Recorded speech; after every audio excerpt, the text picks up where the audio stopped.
ओम नमस्ते जी। आपका स्वागत है आपके अपने चैनल आओ वेद पढ़ें में। कुछ पाने के लिए कुछ पाने के लिए धैर्य व उत्साह के साथ अपने लक्ष्य की प्राप्ति में लगे रहना होता है। चिंतन की धारा सदा सुपथ की ओर प्रवाहित रहनी चाहिए। इस वेद ज्ञान से लाभ तभी होगा जब हम ज्ञान प्रवाह की वाणी को आरंभ से अंत तक निरंतर सुनेंगे। याचक की प्रार्थना। हे ज्ञानवान भगवन, हमको भी ज्ञान दे दो। प्रज्ञारितम भरासी बुद्धि का दान दे दो। हे ज्ञानवान भगवन, हमको भी ज्ञान दे दो। इस चैनल पर केवल आचार्य प्रदीप कुमार शास्त्री जी का ऑनलाइन व ऑफलाइन शास्त्रीय कक्षाओं के वैदिक व्याख्यान उपलब्ध होंगे। अपने चैनल पर आने वाले वीडियो की सूचना पाना चाहते हैं तो लाइक और सब्सक्राइब करें तथा घंटी के बटन को दबाएं, जिससे कि वीडियो अपलोड होते ही सबसे पहले सूचना पा सकें। वेद पढ़ें पढ़ाएं, सुने सुनाएं, वेद का संदेश घर घर पहुँचाएं। ऋषि ऋण को चुकाएं, अपना कर्तव्य निभाएं, जीवन सफल बनाएं।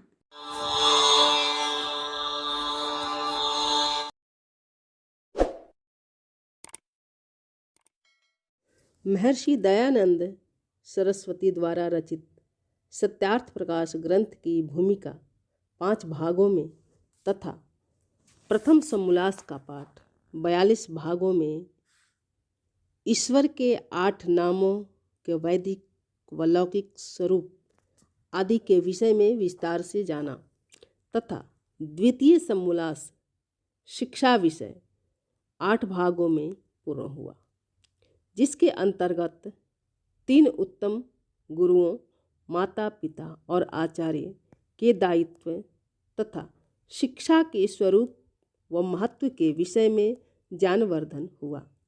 इस समोल्लास में हमने संतान का निर्माण, सुशील बनाने वाले पदार्थ, शिशु पालन, रोग प्रतिरोधक क्षमता, माता पिता का दायित्व, भूत प्रेत, शरीर में भूतों का आना, भूत भगाने के उपाय, जन्म पत्री क्या है, जन्म पत्री का शोक पत्र में बदल जाना, अतिथि आगमन से लाभ, संतानों को शिक्षा कौन दे, द्वेष के प्रकार, अभिमान स्वाभिमान, शिक्षा का व्यवहारिक पक्ष, माता पिता का धर्म आदि अनेक विषयों की विस्तृत जानकारी आचार्य प्रदीप जी ने बहुत ही सरल भाषा में दिया, समझाया। आगे तृतीय समोल्लास में अध्ययन अध्यापन अर्थात पढ़ने पढ़ाने की विधि व क्रम आदि के विषय में जानेंगे कि जीवन निर्माण में वेद तथा ऋषि ने शिक्षा का क्रम व महत्व क्या बताया है। यदि आप भी जानना चाहते हैं तो जानने के लिए चैनल को सब्सक्राइब करें तथा वेदवाणी देववाणी का श्रवण करें। सबसे पहले पूर्व के वीडियो को देखने हेतु डिस्क्रिप्शन तथा प्लेलिस्ट देखें। ओम।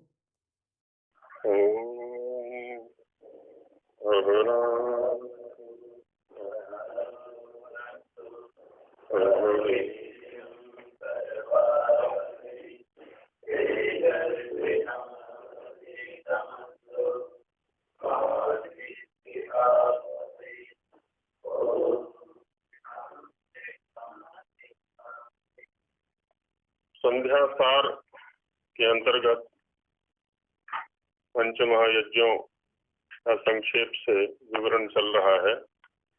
इसमें ब्रह्मयज्ञ, देवयज्ञ और पितृयज्ञ पर चर्चा हो गई है।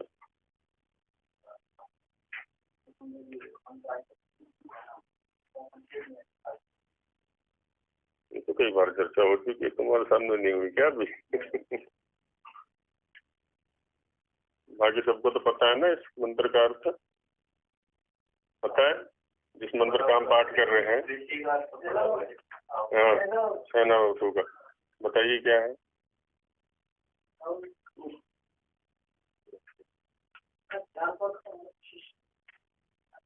हाँ, जो भी बोल दीजिए पहले।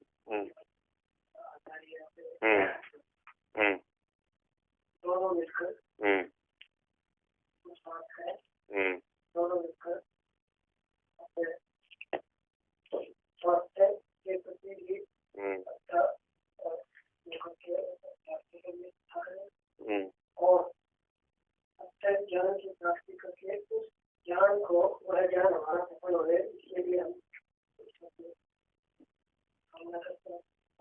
और हमने आपस में किसी प्रकार का विरोध भाव या विद्वेष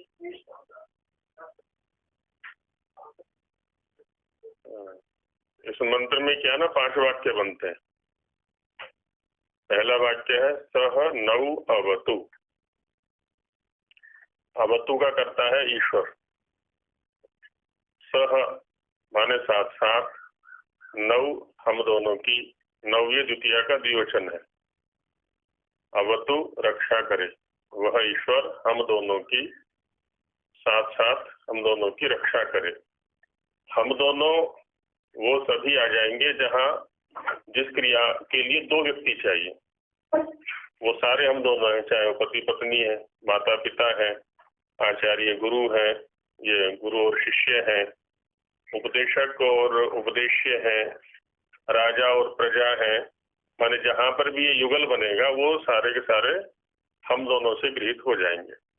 अब इस मंत्र का जहां उच्चारण कर किया जा रहा है उसके अनुसार ले लेते हैं, ठीक है नहीं? अब कहीं भी ले जा सकते हैं इसको। तो अवतु माने रक्षा करे। सह नौ भुनक्तु, सह साथ साथ, नौ हम दोनों का, भुनक्तु पालन करे, हम दोनों की रक्षा भी साथ साथ करे, हम दोनों का पालन भी साथ साथ करे। तो ये ईश्वर से प्रार्थना की हमने, है ना? सह नौ अवतु, सह नौ भुनक्तु। अब आगे जो वाक्य है वो हम दोनों के लिए है। ये तो ईश्वर से प्रार्थना हुई। हमें क्या करना है? ईश्वर हमें ऐसा सामर्थ्य दे, सह वीर्यं करवा वही, जिस कार्य के लिए हम दोनों एकत्रित हुए हैं उसमें मिलकर के परिश्रम करें, है ना?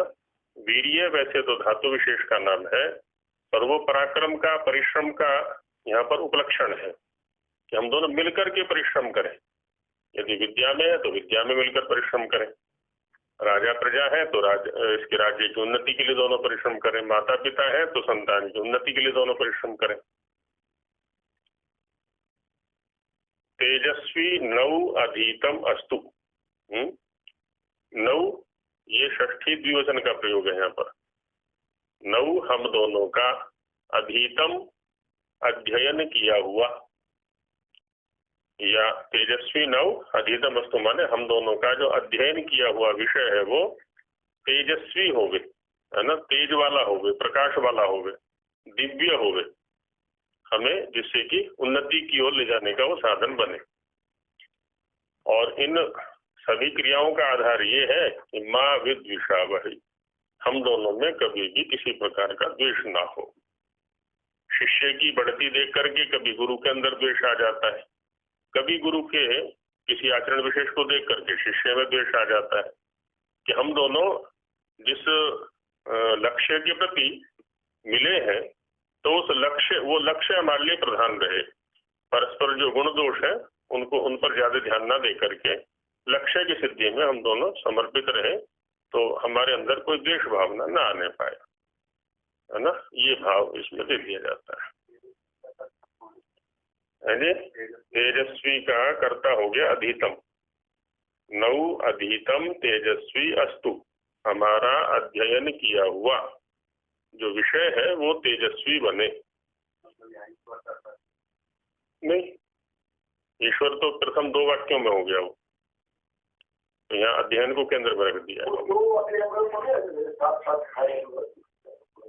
नहीं, लोट लकार प्रथम पुरुष एक वचन का प्रयोग है, अवतु भुनक्तु, और प्रथम पुरुष का प्रयोग जो होता है ना वो हमेशा किसी अन्य के लिए होता है, ना मेरे लिए होता है ना तेरे लिए होता है।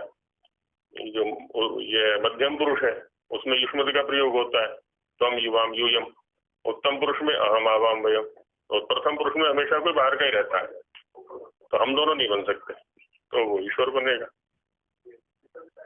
उपनिषद का वाक्य, हाँ उपनिषद का वाक्य। आगे हम दोनों आगे विद्विषा वही में और करवा वही में, वहाँ हम दोनों आगे। अधीत वस्तु में वो है अधीत है, जो अध्ययन किया हुआ है वो केंद्र में। उत्तम पुरुष में 2 आगे, करवा वही और विद्विषा वही, वो 2 उत्तम पुरुष में आगे। अस्तु ये भी प्रथम पुरुष का ही है, लोट लकार का ही है। इसका कर्ता इधर ये बन गया, अधीतम बन गया, कि हमारा जो अधीत है, अध्ययन किया हुआ विषय है, वो तेजस्वी बने, इस रूप में आ गया हुआ।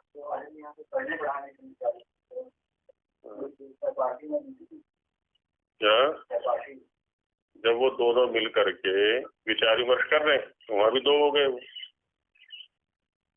2 विचार विमर्श कर रहे हैं तो वो भी 2 हो गए, तो वहां है, ठीक है, वहां लग जाएगा ये।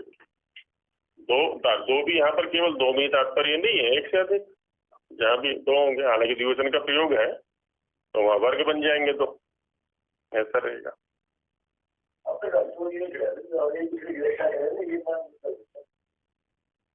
हाँ, बस ऐसा रहेगा। जो पितृयज्ञ में अंतिम वाक्य गुरु जी ने कहा है, पितरों बालकों का प्रतिपालन न करना महती कृतज्ञता भी तो है, ये वाक्य है ना पृष्ठ 7 पर, शेष 4 यज्ञ वाले प्रकरण में जो दूसरा अनुच्छेद है, दूसरा पैराग्राफ है ना, उसका अंतिम वाक्य मिल गया सभी को। पितरों बालकों का प्रतिपालन न करना महती कृतज्ञता भी तो है। कृतज्ञता का अर्थ होता है किसी ने हमारे प्रति उपकार किया उसको न मानना। तो पितरों ने तो हमारे पर उपकार किया है, तो उनकी सेवा न करने में तो कृतज्ञता का दोष है, लेकिन बालकों का पालन न करने में कैसे कृतज्ञता बन रही है? बालक ने तो कुछ भी नहीं किया हमारे प्रति अभी। नहीं, कृतज्ञता घटानी है, कर्तव्य हो एक अलग बात है, कर्तव्य हो एक अलग बात है। कृतज्ञता शब्द को घटाना कि कृतज्ञता कैसे आ रही है? यदि हम बालक का प्रतिपालन ना करें, पहली बात तो प्रतिपालन को कैसे घटाएंगे वहां पर? माने माता पिता ने तो हमारा पालन किया, उसके बदले में हम प्रतिपालन कर रहे हैं, तो बालक के प्रति प्रतिपालन और न करने पर कृतज्ञता का दोष, ये कैसे है? इसको घटाएंगे। बालक को जानो किसने दिया? तो मान लीजिए मैं बच्चा को छोड़ के आया हूँ और बच्चा को पालन नहीं कर रहे हैं, तो पाप लगेगा नहीं लगेगा? उसको व्यवस्था होना चाहिए। कृतज्ञता शब्द को समझे कि नहीं? कृतज्ञता का मतलब है किसी ने हमारे प्रति उपकार किया, हाँ, और उसको मैं नहीं मान रहा, ये कृतज्ञता है। पिता ने मेरा पालन किया, बदले में मैं पिता का पालन न करूं, ये कृतज्ञता हो गई। ठीक है।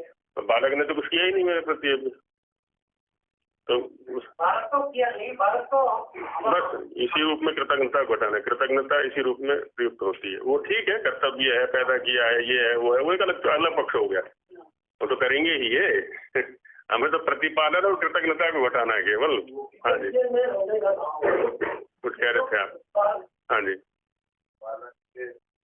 पैदा हुआ है उससे वो उसी के लिए माता पिता बने, ये एक बालक का उपकार है हमारे ऊपर, इसके कारण ही हम माता पिता बने। बालक ना होता तो माता पिता का तो एक दुख होता है या उसकी खुशी होती है, कैसे बालक के कारण ही हमें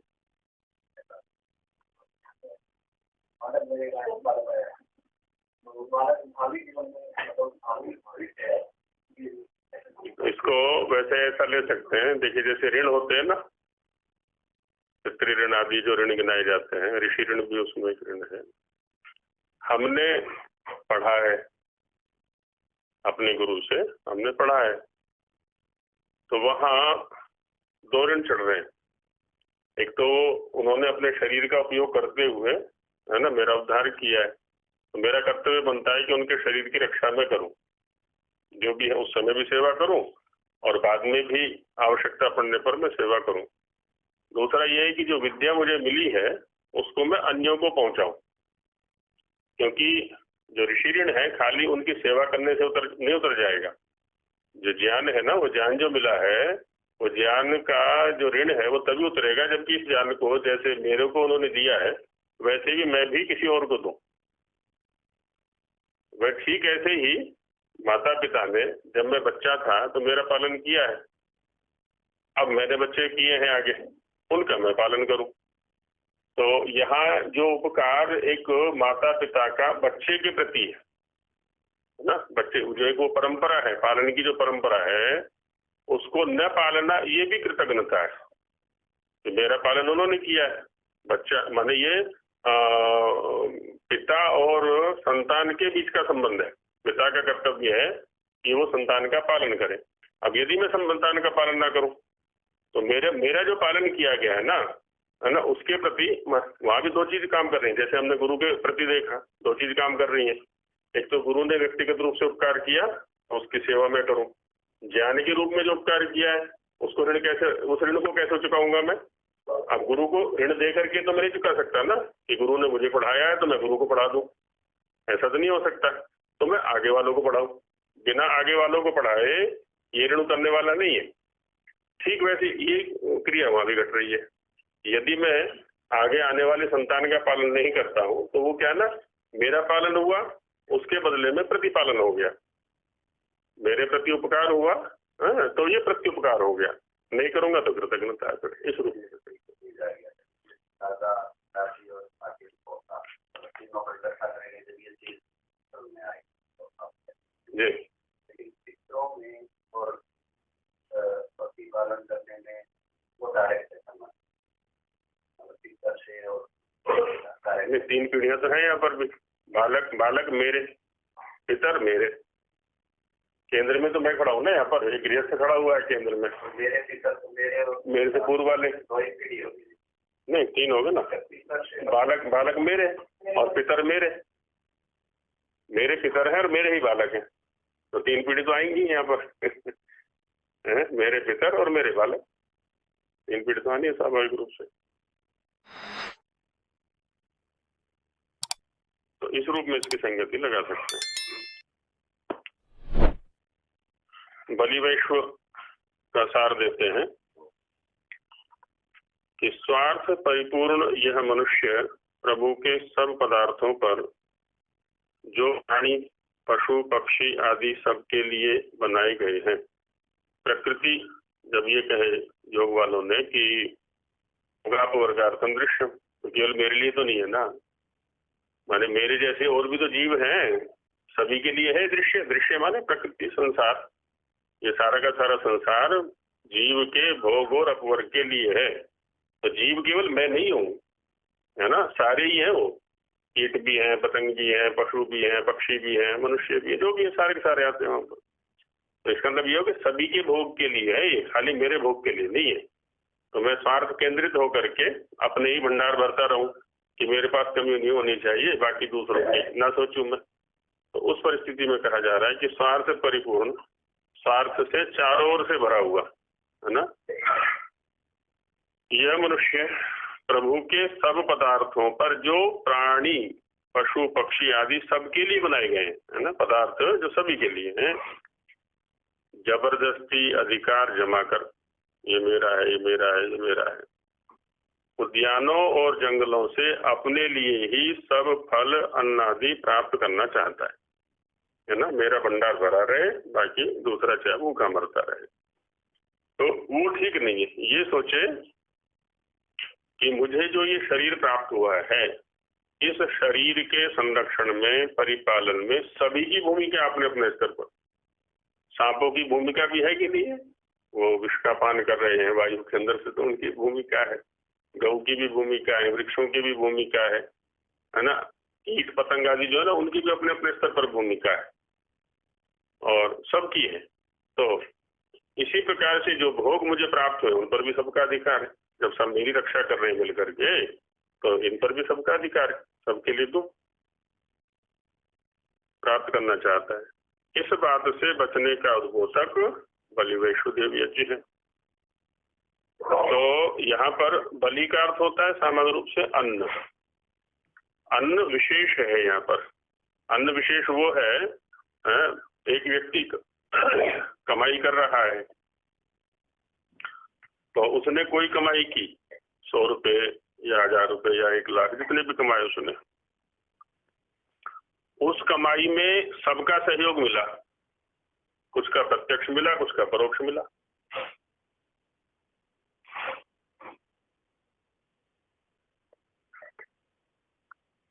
जिनका प्रत्यक्ष मिला उनका हिस्सा मैं दे देता हूँ, है ना। जैसे पुत्र की पढ़ाई लिखाई की व्यवस्था कर दी, तो उसको कोई कमी नहीं आने देता। पति या पत्नी की कोई कमी नहीं आने देता। माता पिता को कोई कमी नहीं आने देता। लेकिन और लोगों का या और प्राणियों का जो सहयोग इस शरीर के संचालन में या रक्षण में हुआ है, उनके लिए क्या सोचा? उनके लिए तो सोचता ही नहीं मैं कुछ भी। उनके लिए भी कोई व्यवस्था होनी चाहिए। उनका भी हिस्सा इसमें रहेगा, है ना। सबको उसका हिस्सा मिलना चाहिए। हाँ, बलि का मतलब हो गया वो अंश जो मेरी कमाई में दूसरों का हिस्सा है। उसमें राजा का भी है। राजा को जो कर दिया जाएगा ना, वो भी बलि है, ठीक है नहीं। और जो अन्य प्राणियों को अन्न दिया जाएगा, गऊ के लिए हमने कुछ दिया, अन्य कीट पतंगों के लिए दिया, है ना, वो भी बलि है ना। और जो भी हम दूसरों को दे रहे। विश्वदेव शब्द से वैश्वदेव बना हुआ है। विश्व माने सभी, और देव यहाँ मेरे प्रति जो दिव्य भावों को लेकर के मुझे दे रहे हैं, दे रहे हैं, तभी तो मेरा पालन हो रहा है, मेरा संरक्षण हो रहा है। यदि वो संकोच कर ले अपने अपने स्तर पर, अब ये पांच भौतिक स्थिति है, वो भी दे रहे, वायु भी सहयोग कर रहा है, पृथ्वी भी, आकाश भी है, सारे तत्व सहयोग कर रहे हैं, सारे के सारे। ये भी देव हैं, और बाकी चेतन देव भी हैं, सारे के सारे। तो सभी देवों के प्रति, देव माने जो मेरे इस जीवन के संरक्षण संचालन में सहयोगी तत्व हैं, उन सभी के प्रति दी जाने वाली जो बलि है, माने अन्न है, या उनके परिपालन या संरक्षण के लिए किया जाने वाला जो भी दान है, वो सब बलि है। तो वो भी मेरे प्रति, मेरे उस स्तर पर होना चाहिए। हाँ, संपूर्ण, बिल्कुल सभी के प्रति। अलग अलग होंगे, राजा को भी देना है, कीट पतंग आदि जो भी पशु पक्षी आदि है उनको भी देना है, और जो प्राकृतिक स्थितियां हैं, पृथ्वी के लिए है, जल के लिए है, वायु के लिए है, जो भी यज्ञ आदि हम करते कराते हैं।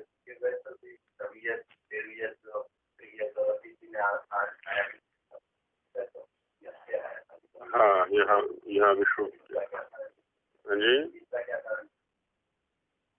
नहीं, ब्रह्म यज्ञ में तो क्या हो गया, वहाँ वैसे तो आत्म केंद्रित क्रियाएं हैं, स्वाध्याय है, मैं कर रहा हूँ, मेरे लिए है। हालांकि वो क्रिया जो है ना, इसका आधार बनने वाली है ना, और फिर चिंतन किया है और मैं ईश्वर तक पहुंचा हूँ, ये सब वहां पर नहीं है लगभग, है ना। उसके बाद मैंने यज्ञ किया है, जिसको मैंने यज्ञ शब्द से परिभाषित किया है। उसमें वेद का भी उपयोग है जो मैंने स्वाध्याय किया है वहां पर। और इसमें हम कह सकते हैं जो प्राकृतिक देव हैं, है ना, उनके लिए कुछ कर्तव्य मेरे द्वारा हुए हैं। और यज्ञ है तो जो अपने ये है, अपना चेतन देव कह सकते हैं एक तरह से, जो माता पिता हैं, अतिथि हैं, आदि आदि जो भी है, वो सहयोगी, उनकी गिनती हो गई है। अब यहाँ पर क्या ना, तब व्यतिरिक्त की गिनती कर लें, तो और जो बचे वो सारे के सारे ऐसा कर सकते हैं।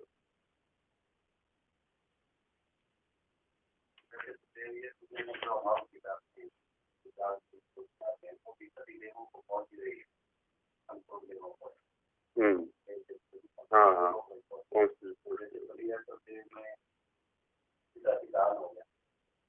अरे हो तो गया। बात ये है ना, वहाँ पर जो अन्य है, माने हमने प्राकृतिक स्तर पर माने वायु का संरक्षण किया, तो उससे जैसे मुझे लाभ मिलेगा ऐसे दूसरों को मिलेगा, वो तो एक अलग चीज होगी। लेकिन केवल उतने से तो मेरा जीवन नहीं चल रहा। मैं भोजन भी करता हूँ, वस्त्र भी पहनता हूँ, मकान भी अपने लिए बनाता हूँ, माने उसके अतिरिक्त भी मैं अपने संरक्षण के लिए प्रयत्न कर रहा हूँ। तो जो प्रयत्न मैं अपने लिए कर रहा हूँ वो दूसरों के लिए भी होने चाहिए। उस स्तर पर सोच लें इसको। हाँ, वो तो वही है सभी के लिए। हाँ जी,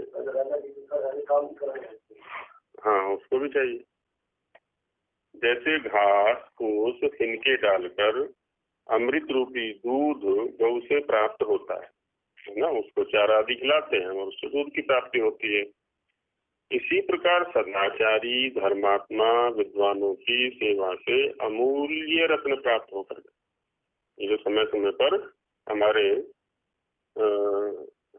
उसमें आते रहते हैं, परिवार में, संस्थाओं में, जो भी है ना, जो धर्मात्मा सदाचारी विद्वान लोग आते रहते हैं, उनके जो अनुभव हमें मिलते हैं, और दूसरा हमारे आचरण में जो दोष उनके सामने आते हैं और उनके टोकने से वो दोष दूर होते हैं, है ना। इतना कुछ हम आचरण करते हुए स्खलन किया करते हैं, अब उनकी दृष्टि में आ गए तो टोक देंगे कि ऐसा नहीं ऐसा करना चाहिए, ऐसा नहीं ऐसा करना चाहिए।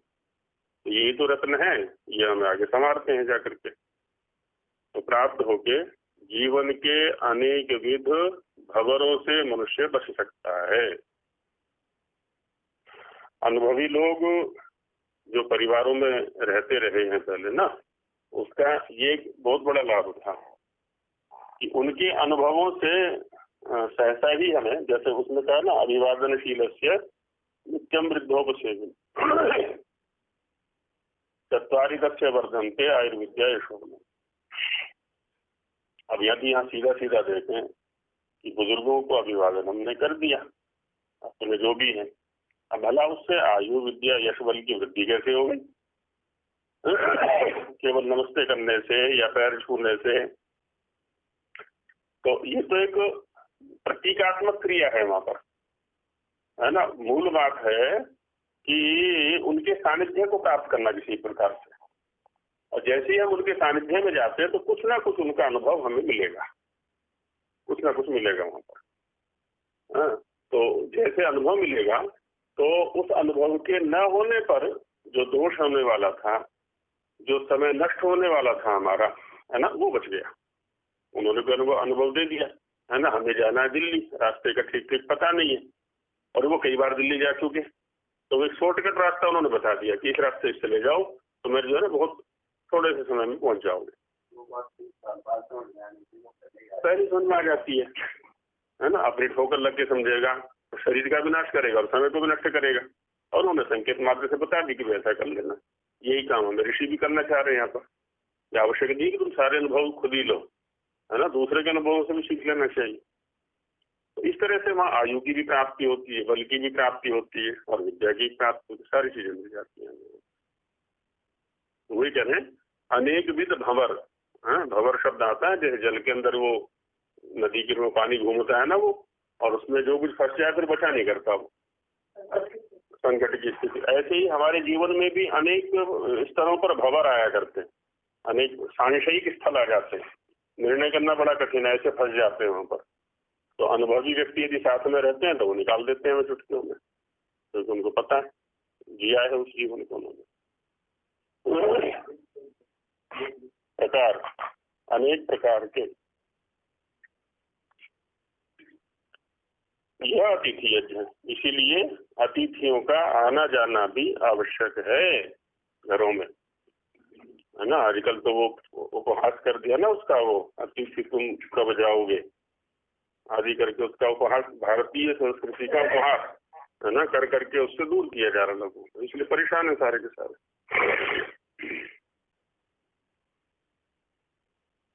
लेकिन साथ में सचेत कर रहे हैं जिसका आर्य समाज में प्रायः अभाव है, क्योंकि देखा था, जिया था इन्होंने कि प्रवचन करा लेंगे, प्रवचन के बाद कोई मतलब नहीं है, कहीं कहीं की बात अलग है लेकिन जो एक संबंध होना चाहिए, जो एक व्यवहार होना चाहिए, वो प्रायः उसका अभाव देखने में आता है। नहीं अभी भाई एक शिष्य का गुरु के प्रति, एक श्रोता का उपदेशक के प्रति, है ना, जो भी ये कृतज्ञता वाली बात की जा रही है वहाँ पर, इन्होंने मेरे ऊपर उपकार किया है तो मैं भी प्रत्युपकार में कुछ करूँ, वो जो भाव है वो होना चाहिए।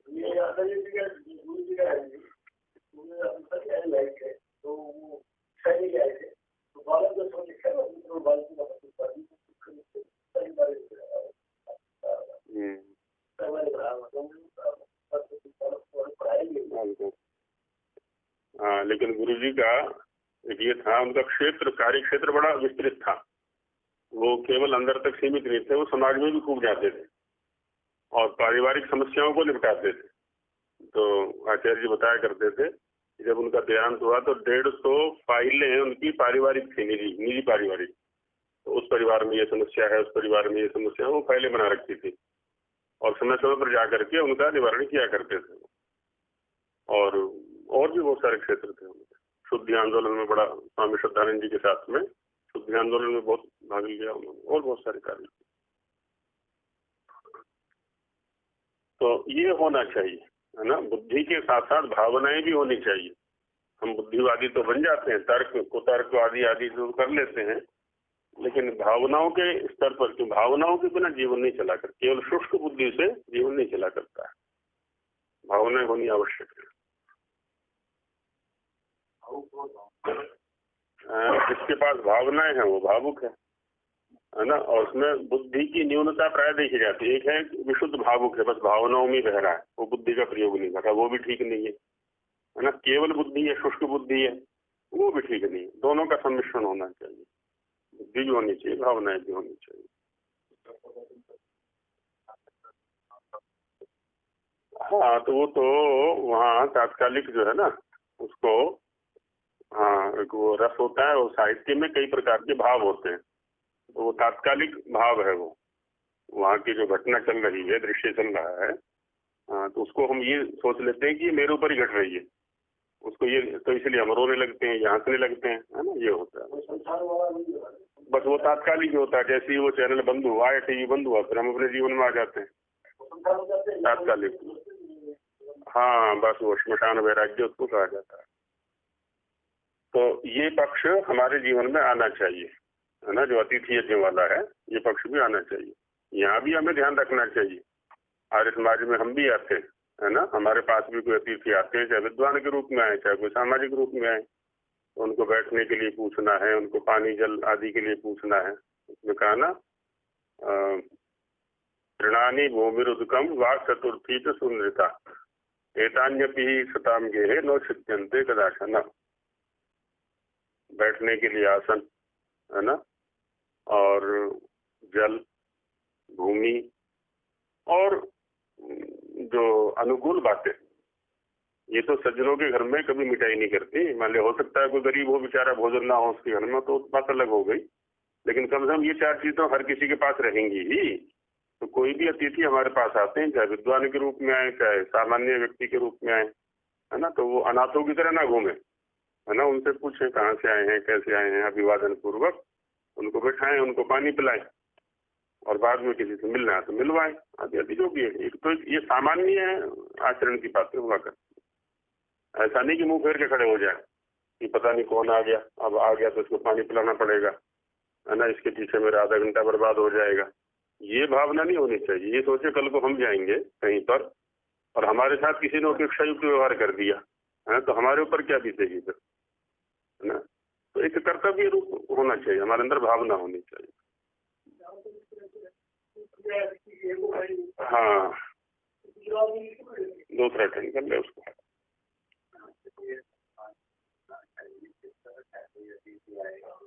हाँ, वो अतिथि कक्ष है वैसे तो इधर ही आदमी। हाँ, ये अतिथि कक्ष है, अतिथि कक्ष लिखा हुआ है। और सीधा सामने वैसे तो कार्यालय इसीलिए बनाया गया है, तो सीधा कार्यालय में जाए, और बाकी छात्रों की व्यवस्था रहती है, पर्याय रहता है उसका भी। हाँ हाँ, अतिथि का पर्याय रहता है उसमें, उसको पानी पिलाना है, बैठाना है, जो भी है। और कभी कभी संयोग हो जाता है, जैसे मान लिया मध्याह्न का भोजन किया और छात्र विश्राम कर रहे हैं, उस समय कोई आ गया, अब वो सारे विश्राम कर रहे हैं, अब कार्यालय भी बंद हो गया, वो भी भोजन करने के लिए चला गया उधर। तो ऐसी स्थिति में थोड़ी गड़बड़ हो जाती है कभी कभी। तो यही पंच यज्ञ आर्य संस्कृति, वैदिक सभ्यता है ना, आर्यन कल्चर की नींव है। तो यहाँ क्या है ना, सब सबके लिए सोच रहे हैं, बस इतनी सी बात है ये पांचों यज्ञों में, है ना। अपना भी निर्माण चल रहा है, केवल दूसरों के लिए ही हम जीने लगे और अपना निर्माण ना सोचें तो वो भी ठीक नहीं है, क्योंकि जब स्वयं तैयार नहीं हुआ तो दूसरों का उपकार क्या करेगा वो। तो अपने निर्माण को भी ध्यान में रखना है ना। वो उसने कहा ना, शारीरिक, आत्मिक और सामाजिक उन्नति करना, तो तीनों उन्नतियां चलनी चाहिए। संसार के थपेड़ों से आर्य जाति को ये ही बचा सकते हैं, है ना। फिर से ये आ जाए, पांचों महायज्ञ आ जाए घरों के अंदर तो सुरक्षा हो जाएगी, कुछ भी करने की आवश्यकता नहीं, हर घर में ये चलने लगे।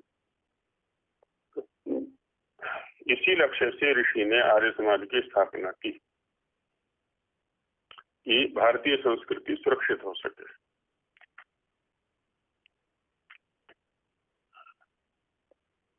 इसी के लिए आर्य समाज की आवश्यकता थी, है और रहेगी, है ना। भारतीय संस्कृति स्थापित हो, मानस जीवन में स्थापित होनी चाहिए। इन यज्ञों के बिना कोई भी लहर या धक्का आर्य जाति को हिला सकता है। यदि ये पंचमहायज्ञ हट गए परिवारों से, जैसे कि आजकल है, अब आजकल आर्य समाजियों को भी कोई भी बहका लेता है ना, नाम के साथ तो आर्य लिख लिया, लेकिन ना तो उसके जीवन में है, ना सैद्धांतिक स्तर पर स्वाध्याय भी नहीं करता है वो, और दूसरा उसके जीवन में तो आने का मतलब ही नहीं बनता, इसलिए कोई कुछ भी करवा लेता है उससे भी। जैसे सामान्य बाहर के जीवन है, वैसे ही आर्य समाजी का भी जीवन बना हुआ है। हाँ, बस ये चीज आ जाए जीवन में, ये जो पंचमहायज्ञ है ना, बस पूरी सुरक्षा है, तो ये आ जाए तो हम अपने स्तर पर आरंभ कर दें, वो तो ठीक है, दूसरों में नहीं है वो एक अलग बात है। हम तो आरंभ करें, जो हमारी समझ में आ रही है चीजें तो हम आरंभ कर दें, हमें देखा देगी दूसरे भी शुरू कर सकते हैं, कल को अपने पर लागू हो जाए, बस उसमें ये स्वयं जीना आरंभ कर दे।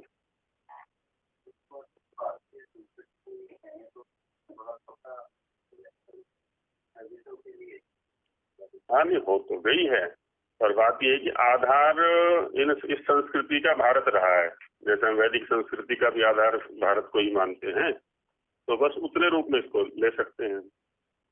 अन्यत्र तो और भी बहुत सारी संस्कृति कहें कि विकृतियां कहें बाद में विकसित हो गई हैं, तो यहाँ के लोग जहाँ भी गए हैं तो अपने साथ संस्कृतियों को लेकर के गए, तो फिर वो फैली है। आधार ये रहा है ना, भारते भवा, भारत में होने वाली जो संस्कृति भारतीय संस्कृति, इस रूप में ले लेते।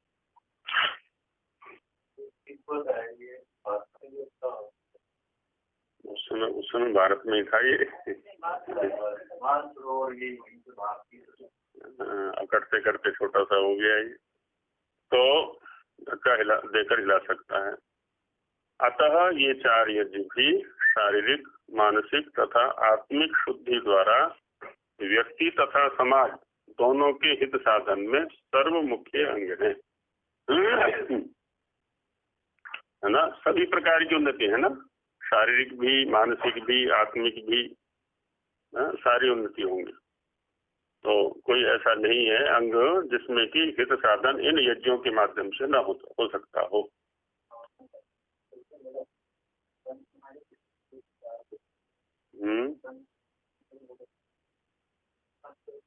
अभी क्या बात है, देखो प्रकरण पकड़ना चाहिए। अभी हमारी जो चर्चा चल रही है ना, वो चार यज्ञ के ऊपर चल रही है मुख्य रूप से। ब्रह्म यज्ञ का तो मैं तो पहले बता ही चुके हैं, वो तो आ ही चुका है सारा का सारा, तो इसी रूप में ले लें इसको बस। चार के और बीज भी है, ब्रह्म यज्ञ भी और ये चार यज्ञ भी, दोनों हो गए। भगवान करे कि आर्य बंधु इनकी यथार्थता का अनुभव करें, वास्तविकता क्या है और उसको अपने जीवन में लाएं। अग्निहोत्र शब्द जो है ना, ये अग्निहोत्र जो क्रिया है आर्य समाज में, ये भी बड़ी विकृत सी हो गई है, और उसको बहुत स्थूल रूप में ही परिभाषित कर देते हैं कि इससे वायुमंडल की शुद्धि होती है। वायुमंडल की शुद्धि होती है, उसका ये एक अंग है, वो भी होती है, लेकिन जो इसके दूसरे पक्ष है ना, उनको चूंकि गौण कर दिया गया, इसलिए उनकी उपेक्षा हो गई ना। तो हाँ, उसको जो है उपेक्षित कर दिया सर्वथा। अब ना तो मंत्रों पर ध्यान रहता है, ना मंत्रों के उच्चारण पर ध्यान रहता है, ना समय पर ध्यान रहता है ना अपनी भावनाओं पर ध्यान रहता है। जैसे तैसे करके भी वातावरण की शुद्धि तो करनी है, तो कर दो फटाफट, जैसा भी ये बता करके इसको, तो केवल वो प्रयोजन हो गया ना। तो और पक्ष जैसे ही गौण किए वो सब उपेक्षित हो गए, उपेक्षित होते ही हमारा नाश हो गया सारा का सारा। तो भी करें कि अग्निहोत्र आदि यज्ञ केवल वायु शुद्धि के लिए ही है। बहुत से लोगों का यह विचार है कि स्वामी दयानंद सरस्वती ने अग्निहोत्र आदि यज्ञों को केवल वायु शुद्धि का ही साधन बताकर इन यज्ञों की श्रेष्ठता, गौरव तथा पवित्रता को बहुत नीचा कर दिया है कि अग्निहोत्र केवल वायु शुद्धि का साधन है। तो वायु शुद्धि का साधन तो अंगारे जला के उस पर डाल दो घी सामग्री जो भी, वो भी हो जाएगी, उसमें क्या है। उसमें महाभाष्य में भी एक प्रकरण आया है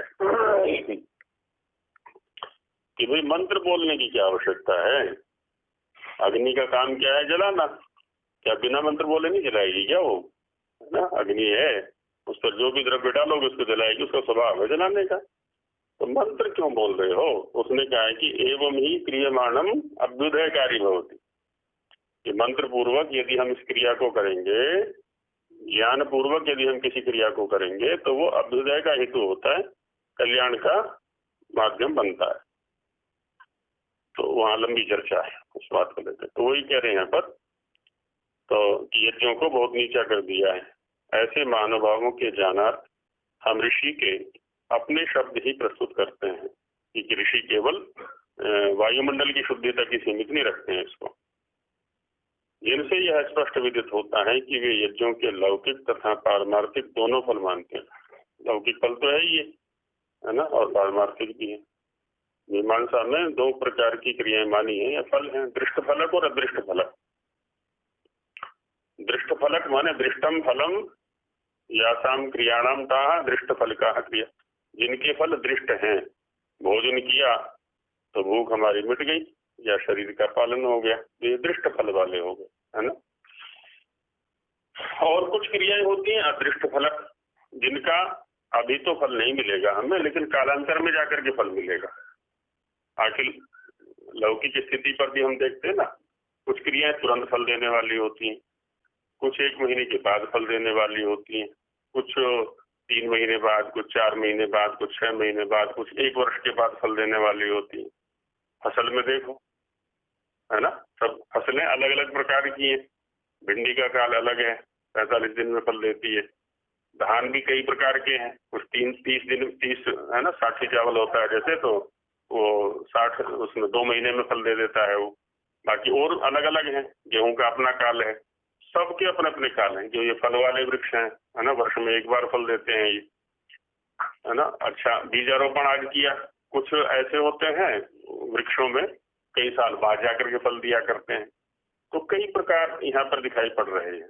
ठीक वैसे ही हमारे द्वारा जो क्रियामाण क्रियाएं हैं ना, उनका फल भी तुरंत मिलेगा ऐसा नहीं है। सबका तुरंत भी मिलता है, ऐसा नहीं कि तुरंत नहीं मिलता है, बाकी सबका तुरंत मिलेगा ये आवश्यक नहीं है, कालांतर में मिलेगा। तो यज्ञ ऐसी क्रिया है, ये दृष्ट फलक भी है, अदृष्ट फलक भी है। दृष्ट फल वाली भी है, तुरंत भी लाभ मिलता है और बाद में भी लाभ है, वही दिखा रहे हैं आगे। षष्टिकाः षष्टिरात्रेण पच्यन्ते, सूत्र है अध्याय में कि उनको षष्टि इसलिए कहा जाता है क्योंकि 60 रात में वो पक्के तैयार हो जाते हैं, इसलिए उनको 60 बोल देते हैं। हाँ, षष्टिका, हाँ, षष्टिका षष्टिरात्रेण पच्यन्ते।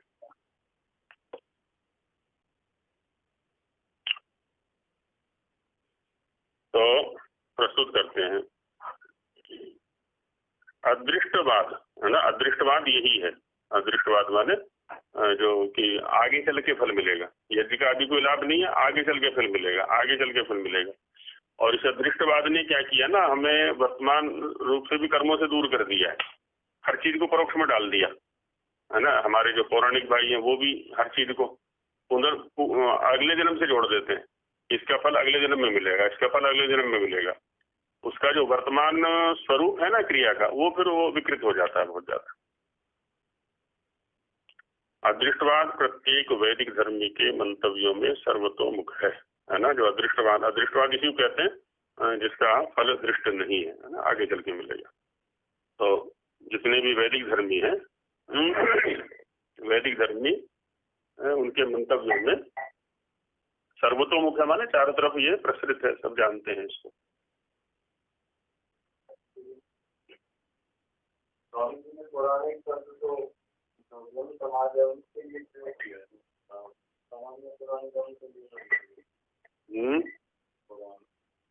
स्वामी जी के कौन कौन से ग्रंथ पढ़े?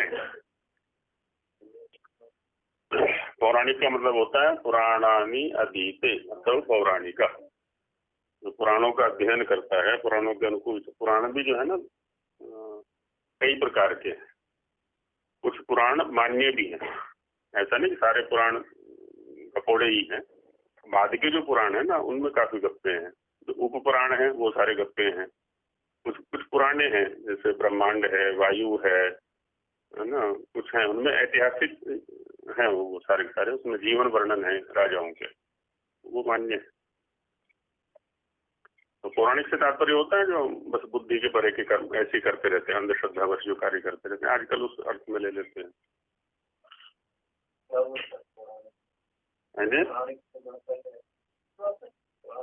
पुराण शब्द से, पुराण का अर्थ होता है पुरातन। हाँ, उसमें कहा है कि पुरा नवम भवती, निर्वचन दिया पुराण का, वो तो अच्छे अर्थ में है। पुराण का मतलब होता है उसे इतिहास जैसे अर्थ में लेते हैं कि पुरा नवम भवती, जो पहले नया था लेकिन आज नया नहीं है, इसलिए उसको पुराण बोल देते हैं। हाँ सही है, उस रूप में पहले भी नया था, हाँ वो हमेशा रहता है।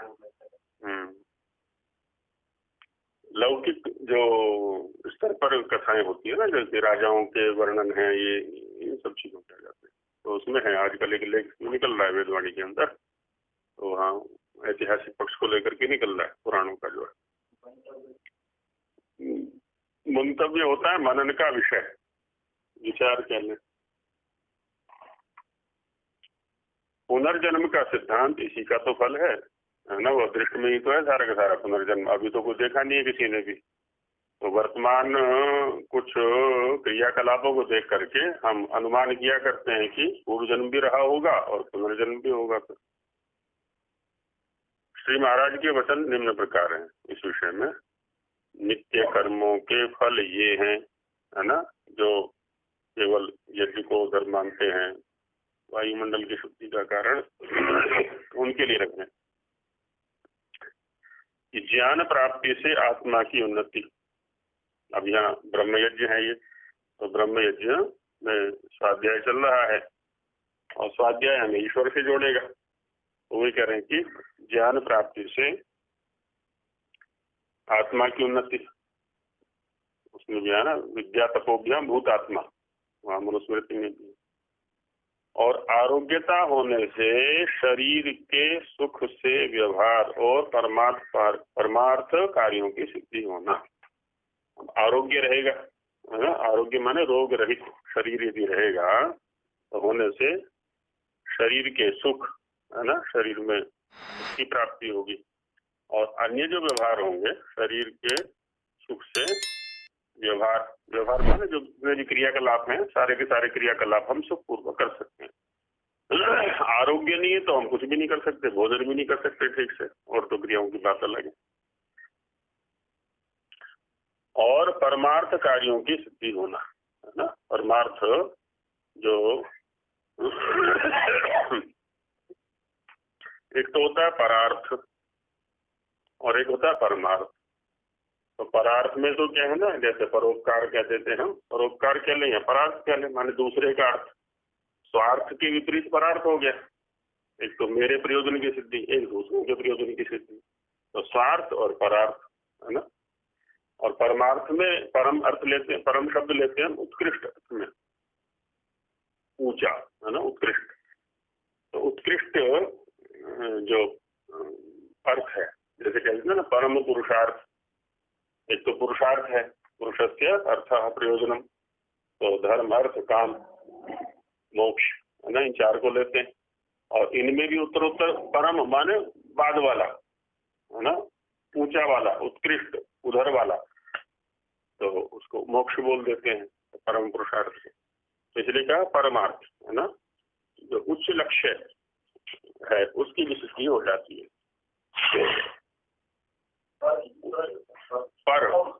माने उत्कृष्ट, पर माने दूसरा, पर जैसे पराया शब्द है तो पराये में पर शब्द काम कर रहा है।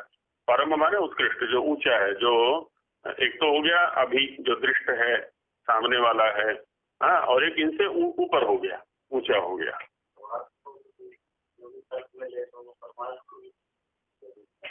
हाँ, हो सकता है, लेकिन स्वार्थ शब्द थोड़ा जो रूढ़ी वृत्ति में है वो थोड़ा सा गर्भित सा हो गया। स्वार्थ हम उसको कह देते हैं जहाँ बस मैं अपने विषय में सोचता हूँ, दूसरा वहाँ नहीं है, दूसरे के लिए स्थान नहीं है। हाँ हाँ, माने परमार्थ भी उसी में आ रहा है फिर वो। होम करने न वायु वृष्टि जलयो शुद्धिया, है ना, जो होम करते हैं हम, यज्ञ करते हैं, होम शब्द यहीं से अंग्रेज वालों के पास चला गया है। होम अंग्रेजी में घर होता है वहां पर, तो एक शब्द चलता है, हमने अपना वार्षिकोत्सव धूमधाम से मनाया, है ना, या विवाह धूमधाम से मनाया। कहीं भी किसी कार्यक्रम में धूमधाम शब्द का प्रयोग कर देते हैं। धूम माने धुआं और धाम माने घर, है ना, तो यज्ञ इतना विस्तृत हुआ कि जो घर है वो धूम से भर गया, तो वो धूमधाम से मनाना होता है। हाँ, तो उसी से, क्योंकि घर होम गृहस्थ का यज्ञ के साथ में सीधा सीधा संबंध है। हाँ, तो जिस घर में यज्ञ नहीं है तो वो घर भी नहीं है, तो होम और घर को पर्यायवाची रूप में ले लिया गया। फिर यज्ञ घर है ही वो जिसमें यज्ञ होता हो।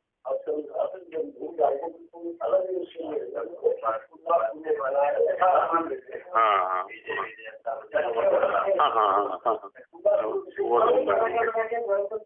हाँ,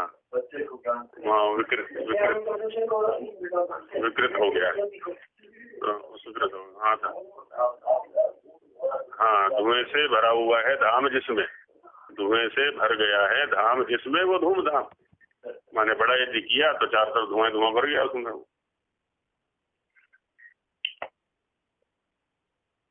जो लोग इन पक्षों को समझ रहे हैं ना, उनको समाज में थोड़ा नियंत्रण करने का प्रयास करना चाहिए। अपने रिश्तेदारियों में, अपने घरों में जब शादी विवाह पार्टियां होती हैं तो वहाँ थोड़ा बहुत नियंत्रण कर सकते हैं।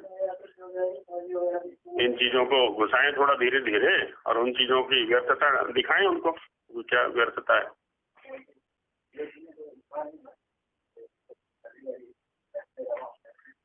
हाँ, देखो दो प्रकार का होता है वहाँ पर। जो लकड़ियाँ हैं वो गीली होनी चाहिए, सामग्री है वो सूखी होनी चाहिए, घी है वो अच्छा होना चाहिए, वो तो ठीक है, लेकिन फिर भी धुआं होगा, वो धुआं नहीं होगा। अब वहाँ जो वो धुआं होगा वो अनिष्टकारी नहीं होगा। जो लकड़ियों से, गीली लकड़ियों से जो धुआं होगा ना, वो अनिष्टकारी होगा। मोमबत्ती में धुआं नहीं होता है, ये होता है तो सब जगह होता है, दीपक में भी होता है ना, वो निकलेगा, उसका स्वभाव है। यत्र यत्र अग्नि तत्र तत्र धूमा, जो दर्शन वालों ने सिद्धांत दिया हुआ है। तो वहाँ धूम से तात्पर्य इतने में ही है कि जो सामग्री है हमारी, सामग्री माने जो समिधा आदि है, वो अनुचित नहीं होने चाहिए, धुआं छोड़ने वाले नहीं होने चाहिए, गीले नहीं होने चाहिए, उस धुएं से तात्पर्य है वो। है?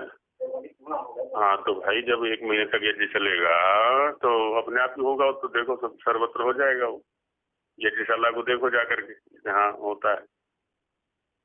होम करने ना वायु वृष्टि जलयो हो, वायु और वृष्टि जल की शुद्धि से जीवानाम परम सुखम, जितना उपयोगी उतना उद्धृत कर दिया यहाँ पर, है ना, जीवों का परम सुख भवती एवं अतः तत्कर्म कर्तृणाम, इसलिए उस कर्म को जो करने वाले हैं उनका सुख लाभ। अब वहां से तो हटा दिया ना कि केवल जो वायुमंडल की शुद्धि है उतने में तो नहीं है, तो सुख लाभ होता है उनको। भवती, और कहते हैं कि ईश्वर प्रसन्नता, ईश्वर की प्रसन्नता भी है इसमें, है ना, ईश्वर की कृपा की भी प्राप्ति होती है।